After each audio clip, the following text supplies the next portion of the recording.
जय श्री कृष्णा दर्शकों, मैं पिया मोहता एक बार फिर से स्वागत करती हूँ आप सभी का आपके अपने चैनल हरिशरणम पर।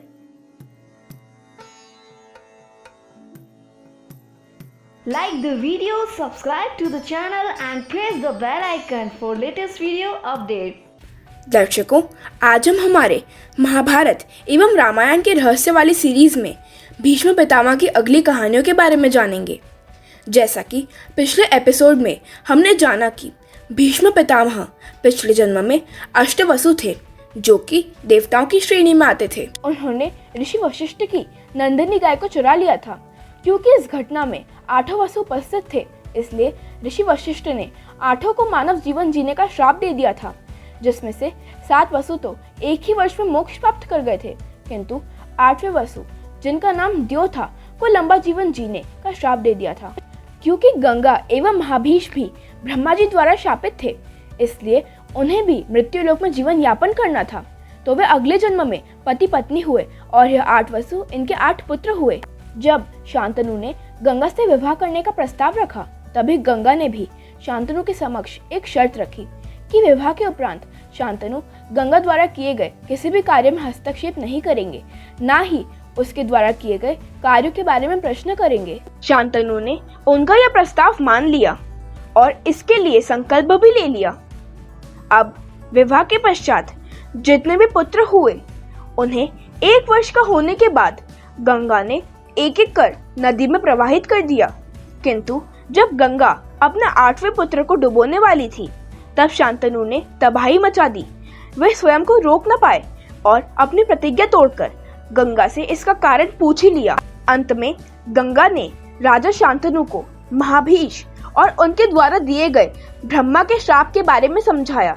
फिर उन्होंने उसे बताया कि उनके 8 बच्चे 8 वसु थे, जिन्हें प्रसिद्ध ऋषि वशिष्ठ ने पृथ्वी पर मानव रूप में जन्म लेने का श्राप दिया था, जिसमें से 7 तो एक ही वर्ष में मुक्त हो गए, किंतु 8वें वसु भीष्म को एक लंबा जीवन जीने और कभी भी पत्नी और पुत्र नहीं होने का श्राप दिया था। हालांकि ऋषि ने उन्हें वरदान भी दिया था कि वह सभी धर्म ग्रंथों के ज्ञान के साथ साथ सदाचारी रहेंगे और अपने पिता के आज्ञाकारी पुत्र होंगे। चूंकि शांतनु ने अपनी प्रतिज्ञा तोड़ दी थी, इसलिए गंगा शांतनु को छोड़कर अपने पुत्र के साथ गंगा में प्रस्थान कर गई थी और गंगा ने अपने पुत्र देवव्रत का पालन पोषण किया और कुछ वर्षों बाद गंगा उसे लौटाने शांतनु के पास आई। देवव्रत अब तक महान योद्धा और धर्मज्ञ बन चुके थे। पुत्र के लिए शांतनु ने गंगा जैसी देवी का त्याग स्वीकार किया। भीष्म ने कई ऋषियों एवं देवताओं द्वारा शिक्षा प्राप्त की। वैसे तो परशुराम जी उनके गुरु थे, जिनसे उन्होंने युद्ध की शिक्षा प्राप्त की। इसके अलावा भी कई ऋषियों द्वारा उन्होंने शिक्षा ग्रहण की। जैसे ऋषि बृहस्पति एवं दैत्य गुरु शुक्राचार्य द्वारा उन्होंने राजनीति शास्त्र सीखा। गुरु वशिष्ठ एवं सनत कुमार द्वारा उन्होंने वेद पुराण एवं आध्यात्म की शिक्षा ली। इंद्र द्वारा भी भीष्म को कई दिव्य शस्त्र अस्त्र प्रदान किए गए। भीष्म ने आजीवन ब्रह्मचारी रहने और गद्दी ना लेने का वचन दिया था।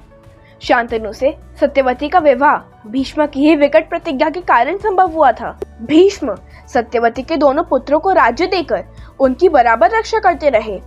इनके बचपन में भीष्म ने हस्तिनापुर का राज संभाला। आगे चलकर कौरवों तथा पांडवों की शिक्षा का प्रबंध किया। महाभारत छिड़ने पर उन्होंने दोनों दलों को बहुत समझाया और अंत में वे कौरवों के सेनापति बने। युद्ध में अनेक नियम बनाने के अतिरिक्त उन्होंने अर्जुन से न लड़ने की शर्त भी रखी, पर महाभारत के 10वें दिन उन्हें अर्जुन से युद्ध करना ही पड़ा। शिखंडी को सामने कर अर्जुन ने बाणों से इनका शरीर भेद डाला। बाणों की शैया पर 58 दिन तक पड़े पड़े इन्होंने कई उपदेश दिए। आपकी जानकारी के लिए मैं बताना चाहूंगी कि सबसे पहला तर्पण एवं जलदान भीष्म पितामह को ही दिया जाता है। चलिए अब जानते हैं इस बात का रहस्य कि क्यों भीष्म पितामह को 58 दिन तक बाणों की शैया पर लेटना पड़ा। अपने अंतिम समय में जब भीष्म ने श्री कृष्ण से इसका रहस्य पूछा, तब श्री कृष्ण ने कहा, आप पिछले जन्म में एक युवराज थे। तब एक बार आप शिकार खेलकर जंगल से निकल रहे थे। तब आपके घोड़े के अग्रभाग पर एक करकेटा एक वृक्ष से नीचे गिरा। आपने अपना बाण से उठाकर उसे पीछे फेंक दिया। उस समय वह कांटेदार पेड़ पर जा गिरा और कांटे उसकी पीठ में धंस गए।